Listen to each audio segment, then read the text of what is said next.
¿Cómo están? ¿Qué tal? Les saluda el pastor Farid Choque y llegamos al estudio del capítulo número 14, aquí con mis amigos el pastor Jonathan Marrufo y el pastor Javier Torres.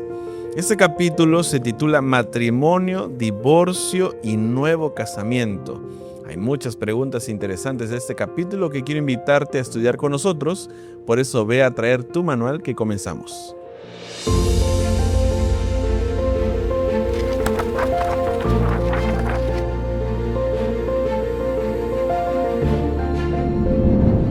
Me gustaría empezar este capítulo leyendo un párrafo de la página 194 de su manual de iglesia. Dice así: millones de personas han abandonado las normas cristianas de conducta y están cambiando las agradables y sagradas experiencias del matrimonio y la paternidad por los amargos frutos de la concupiscencia, llenos de dolor y remordimiento. Estos males no solo están minando la estructura familiar de la sociedad, sino también el desmoronamiento de la familia estimula y desarrolla a su vez esos y otros males. Vivimos en un momento donde la sociedad está tratando de destruir los matrimonios, cada vez menos matrimonios, el concepto de matrimonio cada vez más degradado. Por eso, para nosotros como iglesia es importante tener este tema en nuestro manual de iglesia que nos va a ayudar a tener los conceptos bíblicos sobre el matrimonio, sobre el divorcio y el nuevo casamiento. ¿Cuáles son las amenazas más silenciosas que están atacando y destruyendo nuestros matrimonios, pastor? ¿Cómo está? Bien, pastor, gracias por abrir este panel y poder desarrollar este tema que sin lugar a dudas es muy importante en nuestras iglesias, en nuestras familias. Hay una amenaza, podemos decirlo, esas amenazas silenciosas, ¿no?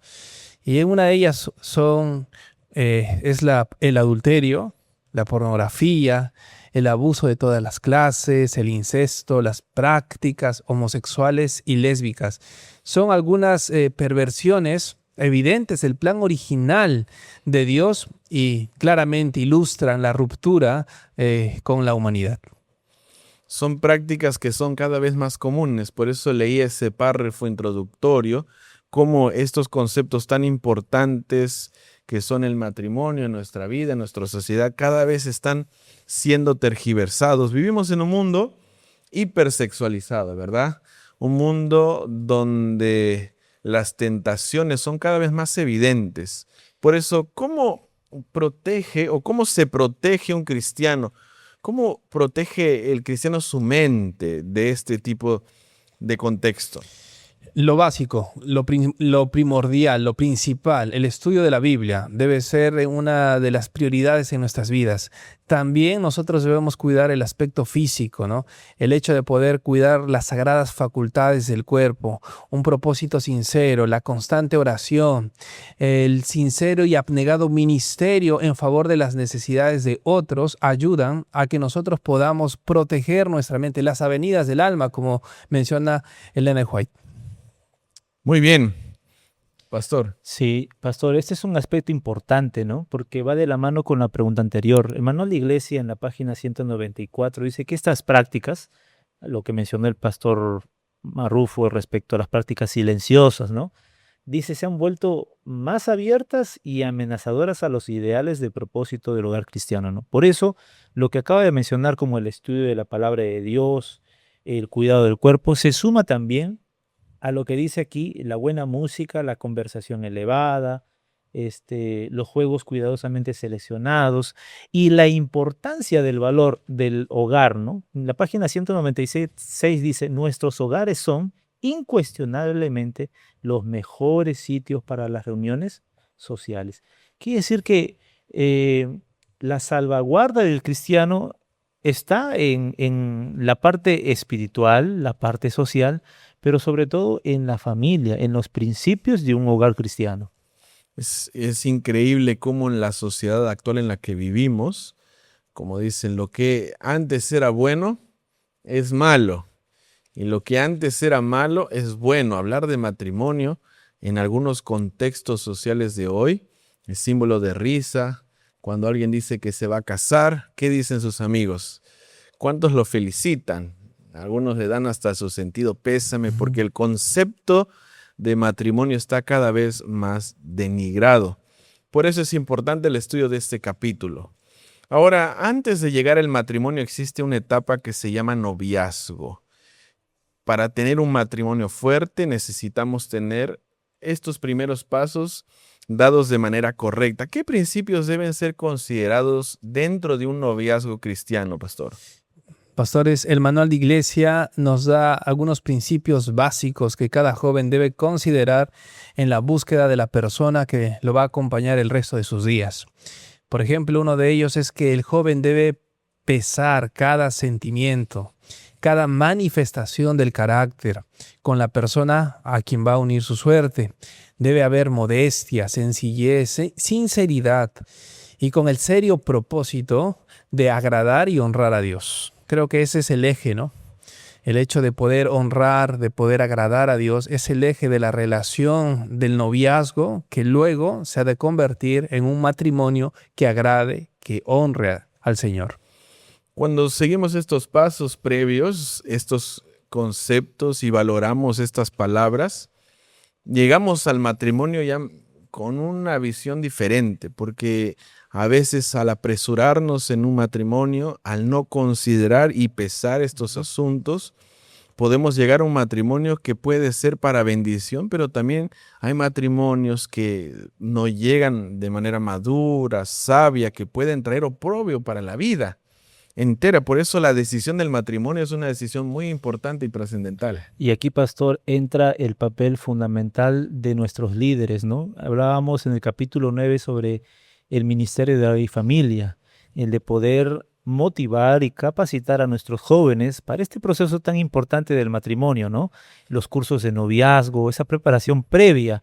Y acá hay una cita que está en el manual en la página 197, dice: el cristiano sincero no hará planes que Dios no pueda aprobar, ¿no? Quiere decir que el matrimonio tiene como su fundamento el fundamento bíblico, la dirección de Dios, y el cristiano sincero va a seguir los principios que la palabra de Dios ya estableció respecto al matrimonio. Ya subrayé, pastor, estas líneas del manual que está en el Ministerio de Curación, página 277. El verdadero cristiano no hará planes que Dios no pueda aprobar. No sé si habrá algún novio que nos está viendo, o si no, envíale a alguno de tus hijos que son novios y hagamos esta pregunta. ¿Hay algo dentro de esa relación que Dios no apruebe?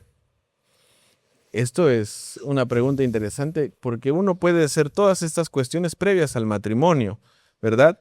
Uno todavía tiene la opción de tomar o no tomar la decisión trascendental del matrimonio, que debe ser tomada con mucha cautela y oración. Y una de ellas es: no unáis con yugo desigual, ¿no? Ahí hay un principio. Entonces, por eso esta cita tan especial dice, ¿no? Si somos sinceros delante de Dios, entonces debemos seguir el consejo bíblico. Es verdad. Quizá para poder agregar el hecho de, pastor, lo que mencionó acerca del yugo desigual, ¿no? A veces nuestros jóvenes buscan ser la excepción, ¿no?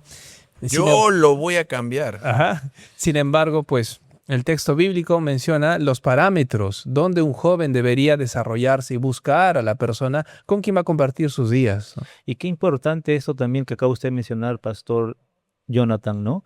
La iglesia debe dar estas condiciones, ¿no? El promover los encuentros, los retiros espirituales, actividades donde los jóvenes pueden conocerse y desarrollar sus facultades físicas, mentales, espirituales, y entre ellas también este hermoso principio del matrimonio. Y si queremos, miren lo que dice todavía en la página 197, el segundo párrafo: no seguir estos principios en el noviazgo cristiano puede conducir a la tragedia. No sé si hay otra palabra más dura, ¿no? Puede conducir a la tragedia. La unidad del esposo y la esposa en sus ideales y propósitos es un requisito para un hogar feliz y de éxito. O sea, tienen los esposos tener sus propósitos e ideales alineados. Así es. Por eso es importante considerar el consejo del matrimonio con yugo desigual. Puede ser una tragedia para la vida de las personas. Palabras interesantes y fuertes de nuestro manual. Ahora, que todos soñamos con tener un matrimonio feliz. Así es. Nadie se casa esperando que su matrimonio fracase. Todos soñamos con tener matrimonios felices. Algunos llegamos más maduros que otros, más preparados que otros o más comprometidos que otros. Pero ¿qué componentes fortalecen estas relaciones familiares para que sean felices? ¿Cuáles son esos componentes que nos ayudarán a tener un matrimonio más feliz? Los componentes, pastor, que hacen de estos hogares felices, uno de ellos es la adoración a Dios, el poder observar sus preceptos como el sábado, el tema de la recreación, el compañerismo. ¿Saben? Las familias felizmente casadas son aquellas familias que hablan más, son aquellas familias que hablan 5 horas más que las del promedio. Entonces, para poder tener fortaleza en este punto, es el hecho de poder comunicar, el hecho de que haya entre ellos compañerismo, respeto, que haya también el uso adecuado de los recursos financieros, el tema de la educación de los hijos, ¿no? Que haya un mismo sentir por cuidar de ellos. Son componentes responsables para que las relaciones familiares sean felices. Y qué interesante lo que usted acaba de mencionar, Pastor Jonathan, porque generalmente los hogares se separan por falta de comunicación, no aprendieron a comunicarse. En tema de sexualidad, finanzas, no aprendieron a compartir la administración de las finanzas y el tema de la educación de los hijos, ¿no? Por eso es importante la consejería prematrimonial que usted mencionó. Ahora, ¿qué aspectos incluye el concepto cristiano del matrimonio? Porque hay muchos conceptos hoy de matrimonio. Algunos dicen que el matrimonio solo es un papel, ¿no? Y no necesita la gente casarse. ¿Cuál es el concepto cristiano del matrimonio? Muy bien, el manual de iglesia en la página 200 nos propone al menos 4 puntos respecto a este concepto del cristianismo en el matrimonio. Uno de ellos es el ideal divino, es restaurado en Cristo. El otro punto es la unidad y la igualdad. Son restaurados también en Cristo. La gracia está a disposición de todos y el papel de la iglesia también juega un punto, un aspecto importante en el cristiano dentro del matrimonio. La palabra restaurado se utiliza 2 veces en este concepto cristiano del matrimonio porque todos cometemos errores. Nadie tiene un matrimonio como dicen los cuentos y vivieron felices para siempre. Los matrimonios tienen etapas, pero lo importante es buscar la restauración, el perdón, el cambio, las buenas intenciones. Por eso es importante la presencia de Dios en nuestro corazón. Y esto que acaba de mencionar usted, Pastor Farí, es algo que se debe dar en el noviazgo, ¿no? Es decir, aprender a comunicarnos, a conocernos mejor, a aceptar lo que estamos nosotros viendo de la persona con la cual esperamos compartir nuestra vida. Hay una frase que dice así, ¿no? Antes de casarte, abre bien los ojos y después de casarte, ciérralos, ¿verdad? Pero sucede lo contrario, ¿no? Sucede que antes de casarte, cerramos los ojos, decimos, no, sí que va a cambiar. Por eso le dicen novio. Ajá, novio, ¿no? Y entonces, y cuando se casan, ahí comenzamos a ver los defectos y aquello. Por eso, esta decisión de matrimonio es una decisión muy importante, es única en la vida. Y es por eso que se aconseja que tiene que haber una consejería matrimonial, una orientación de parte de los líderes de la iglesia para que esto tan bonito que ocurre en el noviazgo pueda permanecer para siempre. No existe matrimonio perfecto, pero lo que sí existe es la bendición de Dios en 2 personas que deciden ser felices bajo su dirección.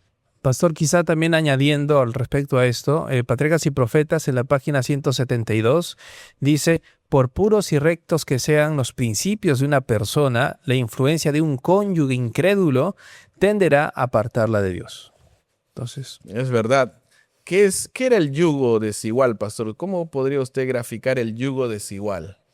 Bueno, el yugo desigual es cuando un creyente se... Pero bíblicamente, ¿qué era un yugo? Bueno, el yugo era un instrumento que colocaban a 2 bueyes o 2 yuntas, ¿no? Y generalmente se colocaba a 2 que tengan las mismas características para que se pueda llevar a cabo el arado. El yugo desigual sería, coloco a alguien que no tiene las Que mismas está a la misma altura. no está a la misma altura, y entonces eso dificulta el andar, el caminar. No sé si a cuántos de ustedes alguna vez han tenido la oportunidad de conducir un auto con una llanta desinflada. Tú sueltas el timón y se va, tienes que controlar para ir derecho. Creo que es más o menos lo mismo Así ahora, es. ¿no? Es bien difícil mantener el rumbo en yugo desigual porque uno va a tender a llevar al otro, como leyó aquí el pastor esta cita. Muy bien. ¿Cuán importante es esta fase preparatoria antes del matrimonio? ¿Cuán importante es la presencia de Dios en nuestras vidas? ¿Cuán importante es seguir los principios bíblicos en el noviazgo para tener matrimonios felices? Un matrimonio feliz no es un matrimonio perfecto, ¿no? Nadie tiene matrimonios perfectos, pero estamos juntos en esa lucha por vivir juntos, por amarnos, en ese desafío de criar a los hijos también en alguna etapa de la vida, del trabajo. Pero la idea es estar juntos, ¿no? Trabajando juntos, llevando como el yugo, la carga juntos. Ahora, desde la llegada del pecado, porque no fue en el plan de Dios cuando creó, y de hecho el manual de iglesia resalta que fue Dios el primero que ofició un matrimonio. Así es. En el Edén, cuando Dios ofició ese primer matrimonio, no estaba en el plan de Dios los problemas que vemos hoy, las tergiversaciones del matrimonio, y menos el divorcio. Pero, por causa del pecado, hoy tenemos algo que se llama divorcio. ¿Cuál es la posición de la iglesia frente al divorcio? Pastor Jonathan. Muy bien. La posición de la iglesia frente al divorcio ya lo estipula el manual de iglesia en la página 201. Ella dice, el divorcio es contrario al plan original de Dios cuando creó el matrimonio. Pero la Biblia no guarda silencio al respecto. Debido a que el divorcio ocurrió como parte de la experiencia de la humanidad caída, se proveyó una legislación bíblica para limitar el daño que causó. Por eso la Biblia, consciente de esto, trata de exaltar el matrimonio y por ende también desalentar el divorcio. Además que ya en la página 202, el segundo párrafo menciona que las Escrituras reconocen el adulterio y la fornicación, así como el abandono que hace del matrimonio el cónyuge incrédulo, como razones también válidas para el divorcio. Entonces, la iglesia cree, bajo los principios bíblicos, que el divorcio es contrario al plan de Dios. Y aunque no es el ideal, la iglesia también establece los límites. ¿Cuáles son las razones bíblicas para un divorcio? Y encontramos entre estas razones lo que acabó de leer el pastor, como el adulterio y la fornicación y el abandono que hacen del matrimonio un cónyuge incrédulo, como las razones válidas para el divorcio. Pero cuando uno piensa en razones válidas para el divorcio, hay muchísimas otras. Pero para la palabra de Dios y para la iglesia, estas son las razones válidas del divorcio.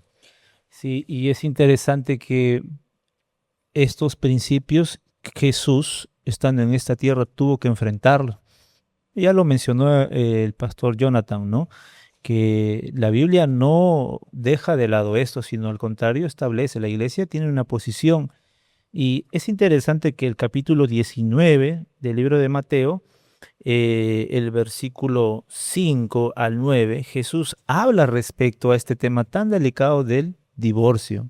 No era el plan de Dios. El plan de Dios siempre fue que ellos vivieran felices. Para siempre. Para siempre. Pero por causa de la dureza del corazón se dieron estas leyes que cuidaban a la persona que permanecía fiel. Pastor, añadiendo a eso, el propósito de Dios en el jardín del Edén, nosotros vemos claramente que era el tema de la unidad, ¿no? Hay una palabrita allí que se menciona mucho, el término etaj, ¿no? Hace alusión a Dios, pero también hace alusión al nuevo hogar, etaj. Así como Dios es uno, Dios también deseaba que la familia pueda ser uno. Interesante ese concepto de unidad, ¿no? Sí, y puedo decir que el matrimonio es la figura más cercana también a la deidad. ¿no? Porque vemos, y Jesús nos invita, ¿no? Desde que estableció el matrimonio, y los dos serán una sola carne. En la oración de Jesús, en el capítulo 17 de San Juan, él ora también por esa misma unidad. Muy bien, entonces la iglesia y la palabra de Dios reconocen firmemente que el divorcio no estaba dentro del plan de Dios y también se basan en la Biblia para establecer las causales, las únicas causales de divorcio dentro o válidas de divorcio dentro de la iglesia. Ahora, la iglesia, ¿qué establece? ¿Cómo establece la iglesia algunos criterios frente al divorcio? Sí, ya en la página 203 de nuestro manual, al menos se pone dos puntos a considerar respecto a lo que la iglesia establece frente al divorcio. El primer punto menciona que cuando Jesús dijo, no lo separe el hombre, es allí que se establece una norma de comportamiento para la iglesia bajo la dispensación de la gracia. Allí encontramos que se menciona que debe trascender todas las leyes y las promulgaciones civiles que vayan más allá de la interpretación de la ley de Dios que gobierna la relación matrimonial. Esto el Señor da a sus seguidores, les da una regla que ellos deberían, en este caso, adherir. ¿Ok? Jesús indicó en estos textos claramente el casamiento no podía disolverse. Solo, en este caso, o excepto por infidelidad a los votos matrimoniales. Ahora bien, entendemos que por un lado se habla acerca de la infidelidad a los votos matrimoniales, pero también ya en el punto 2 se menciona quizá este término en el Nuevo Testamento incluye otras irregularidades. ¿Cuáles son estas otras irregularidades? Bueno, estas irregularidades se refiere a la palabra fornicación. Sí, a la palabra fornicación. Por ejemplo, las perversiones sexuales, incluyendo el incesto, el abuso sexual a menores, las prácticas homosexuales, ¿ok? Y el mal uso de las facultades sexuales, ¿no? Son una violación a la intención divina del matrimonio por parte de Dios. Muy bien, pastor. Sí, y el párrafo cierra diciendo, son causa justa de separación y divorcio. Es interesante que la Biblia en el capítulo 19, versículo 6, dice, así que ya no son más dos, sino una sola carne. Por tanto, lo que Dios juntó, no lo separe el hombre. Versículo 8 dice, por la dureza de vuestro corazón, Moisés permitió repudiar a vuestras mujeres, mas al principio no fue así. Y aquí establece algo interesante. Y yo os digo que cualquiera que repudia a su mujer, salvo por causa de fornicación, y se casa con otra, adultera. Y el que se casa con la repudiada, también adultera. Entonces, aquí Jesús está haciendo una distinción. Nunca fue el plan de Dios el divorcio. Número 1, fue por la dureza del corazón. Pero la Biblia también está mencionando Jesús que la persona que se separa, ¿no?, tiene posibilidad de casarse, puede casarse. Aquí Jesús lo establece dentro del marco, si que no fue infiel, si no cometió el adulterio o las razones por las cuales el manual de iglesia también orienta bíblicamente, que se haya divorciado, esa persona tendría la posibilidad. Creo que vamos a verlo también aquí ahora. Muy bien, entonces, ya encontramos, o la Biblia deja claro, y de hecho Jesús habla acerca de este asunto, sobre las causales válidas para el divorcio. Ahora, nosotros obviamente no queremos llegar al divorcio. El manual hace mucho énfasis también en las acciones que como iglesia, que como cuerpo de la iglesia debemos tomar para buscar la reconciliación, buscar el perdón. Pero cuando llega a este asunto, si no hubiera reconciliación, ¿cuál debería ser el proceder de la iglesia? Si ya se hicieron todos los esfuerzos y no hay reconciliación, ¿cuál debería ser el proceder de la iglesia? Es interesante que el manual de iglesia también nos menciona respecto a esto. Ya en la página 204.3 y punto 5 nos habla acerca de ello. Por ejemplo, en el caso de que la reconciliación no se efectúe, la parte que permaneció fiel al cónyuge que violó los votos matrimoniales, tiene derecho bíblico de obtener el divorcio y también el hecho de volver a casarse. Ok, entonces significa que si una pareja descubre a su pareja que le fue infiel, entonces, entonces bíblicamente esta persona puede solicitar el divorcio. Ahora, no solo puede solicitar el divorcio. Recuerden que este capítulo se titula Matrimonio, Divorcio y Nuevo Casamiento. Quiere decir que la persona que, entre comillas, es víctima de la infidelidad puede solicitar el divorcio, y no solo eso, sino que también tiene derecho bíblico a volverse a casar si así lo amerita. Así es. Y yo quisiera acotar algo aquí, ¿no?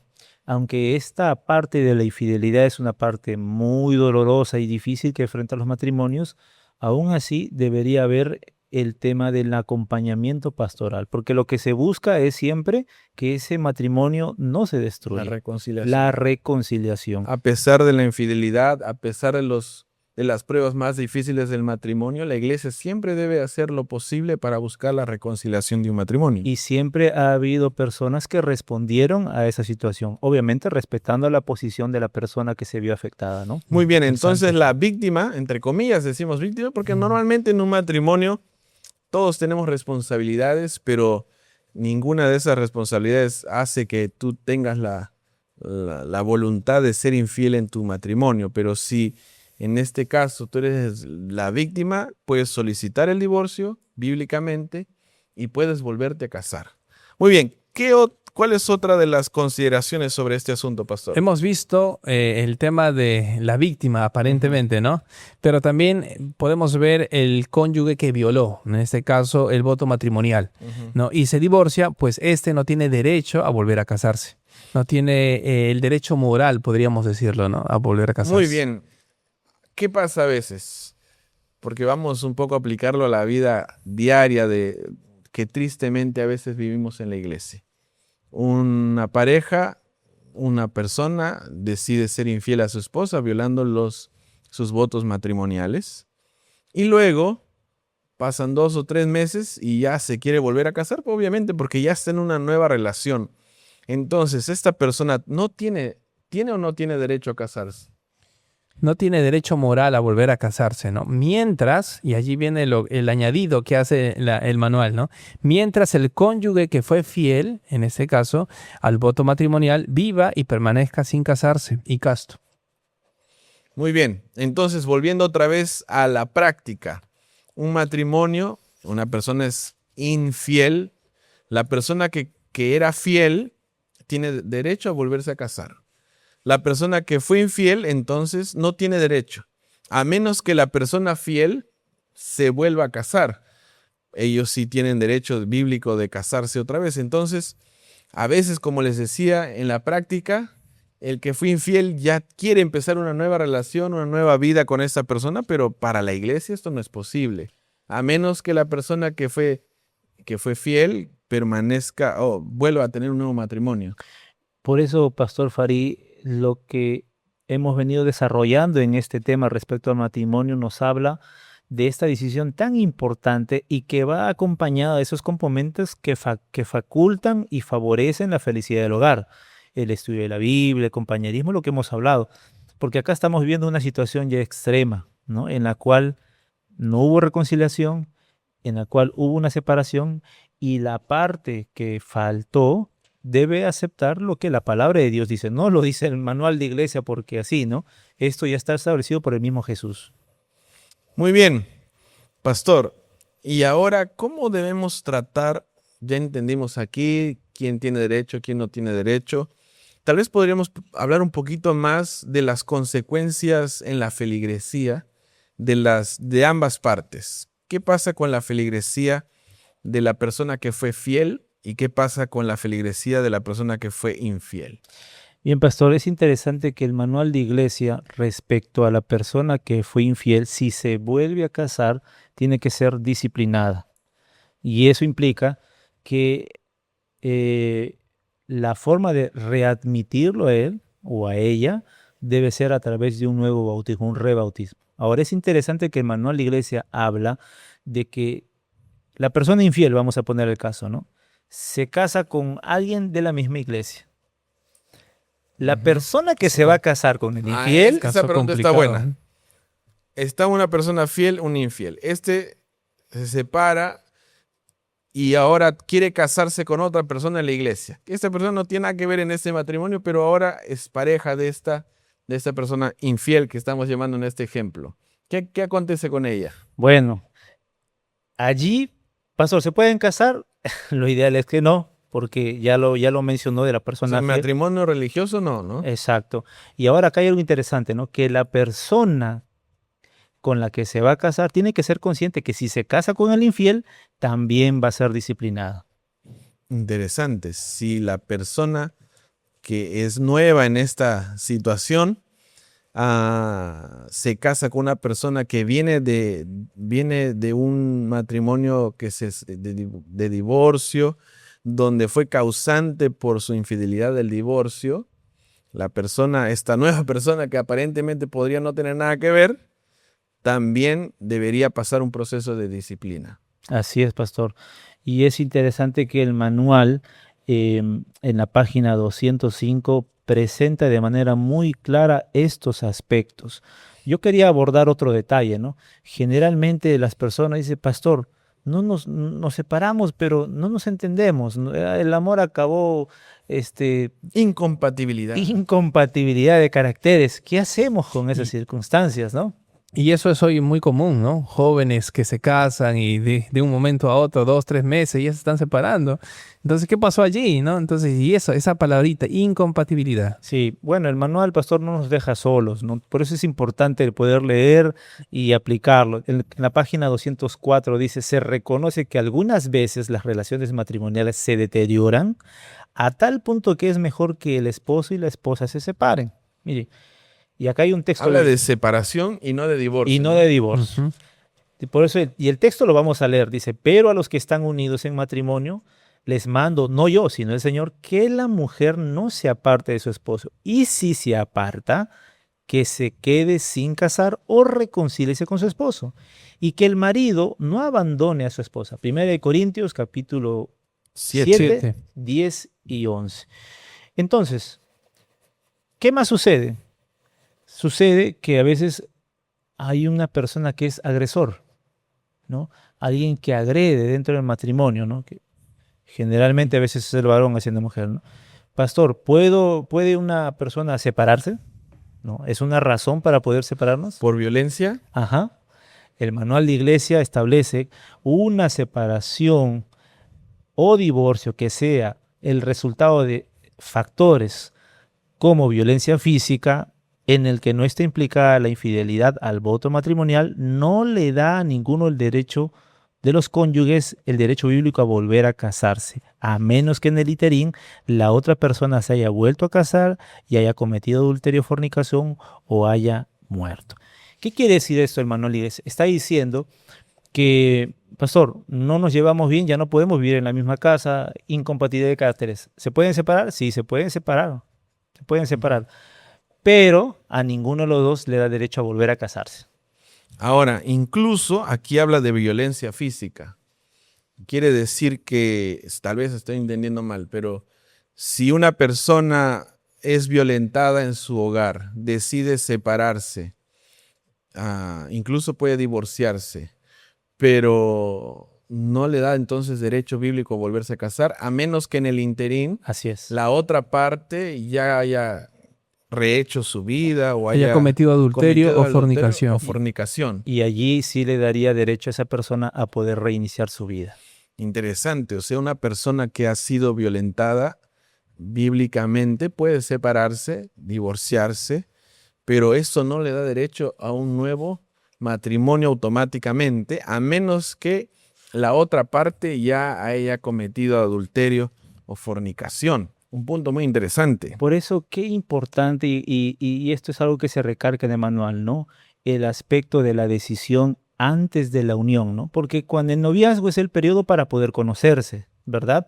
Allí se ven características, cualidades, y de alguna manera uno va conociendo, hay actitudes que ya te van hablando. El ideal es que dentro de esa consejería uno puede entrar bien en el matrimonio. Pero si se diera el caso lo presentado, entonces uno es consciente de lo que la Biblia establece. Y ahora también, hablando acerca de este caso un poco peculiar, ¿no? Podemos notar que el texto bíblico también da un consejo, ¿no? Aquel que se aparte se quede sin casar, ¿no? Ese es el consejo que la Biblia menciona respecto a estos casos Así en es. particular. Así es. Muy bien, yo quisiera hablar un poco más, por ejemplo, en el punto 10. El punto 10 de la página 206 dice así: ¿qué pasa cuando una persona no ha sido removida de la iglesia por adulterio, por estas causas expuestas? Dice así: cuando una persona que fue removida de la feligresía de la iglesia por razones expuestas es readmitida a la feligresía según se establece en el punto 8, se debe ejercer todo cuidado posible para salvaguardar la unidad y la armonía de la iglesia, no dándole a esta persona responsabilidades como dirigente, especialmente un cargo que requiera rito de ordenación, a menos que sea después de un consejo muy cuidadosamente estudiado con la administración de la asociación. Es interesante, a veces se separa una pareja, el que es infiel, bueno, pasa el tiempo, se arrepiente y todo lo que está en el punto 8 y es vuelto a ser admitido a la iglesia. Imagínense, viene ahora con su nueva pareja a la iglesia, entonces el manual dice que debe salvaguardarse la unidad y la armonía en la iglesia. Interesante. Y no se le debería dar ningún cargo a esta persona, y menos los cargos que incluyan ordenación, que tenemos la Ancianos. ancianatura y el ser diácono o diaconisa, ¿verdad?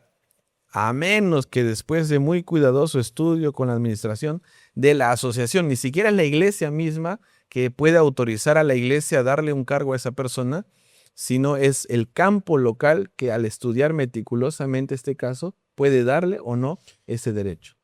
Y no solamente eso, pastor, en el manual de iglesia, en el punto 11 dice: ningún pastor adventista del séptimo día tiene derecho a oficiar en el nuevo casamiento de una persona que bajo la estipulación de los párrafos precedentes no tiene el derecho bíblico de volver a casarse. Dicho de otra manera, un pastor adventista no podría casar a alguien que no tiene el derecho bíblico a volver a casarse. Interesante, ¿no? Y creo que ambos puntos van hacia lo que el manual de iglesia está buscando, que es en el punto 10, el tema de salvaguardar la unidad y la armonía de la iglesia, ¿no? Bajo ese principio se estipulan esos dos puntos, ¿no? Muy bien, yo quería cerrar esta conversación volviendo un poco al concepto cristiano del matrimonio y lo que incluye, como para cerrar y hacer un mensaje a nuestro corazón. ¿Qué incluye el concepto del matrimonio cristiano? Primero, que es el ideal divino. El ideal divino es restaurado en Cristo. Todos los matrimonios pueden ser restaurados en Cristo. Es el ideal, el perdón que nos da el Señor. Segundo lugar, la unidad y la igualdad son restauradas en Cristo. Esa unidad que a veces en un matrimonio que está cerca de un divorcio, que parece que jamás podría ser restaurada, volver a perdonar, volver a amar a aquella persona que nos hirió, que parece imposible, esta unidad puede ser restaurada por Cristo. Y por último, o penúltimo, la gracia está a disposición de todos. La gracia del perdón de Dios está a disposición de todos, especialmente en el matrimonio. Y así como nosotros recibimos la gracia de Dios, muchas veces en el matrimonio también tenemos que dar gracia a las personas en esta lucha por nuestros matrimonios. Y por último, la iglesia tiene un papel trascendental en la vida de nuestros matrimonios. Queridos amigos, este es un capítulo interesante, duro en algunos conceptos, especialmente en el contexto en el que vivimos, donde el matrimonio está cada vez más denigrado. Por eso, gracias por acompañarnos en el estudio de este capítulo número 14, matrimonio, divorcio y nuevo casamiento. Y te invito a que también puedas tú estudiar junto con nosotros los otros capítulos que hemos estado estudiando a través de este podcast, y esperamos que pueda ser de bendición para ti como para la iglesia. Que Dios los bendiga.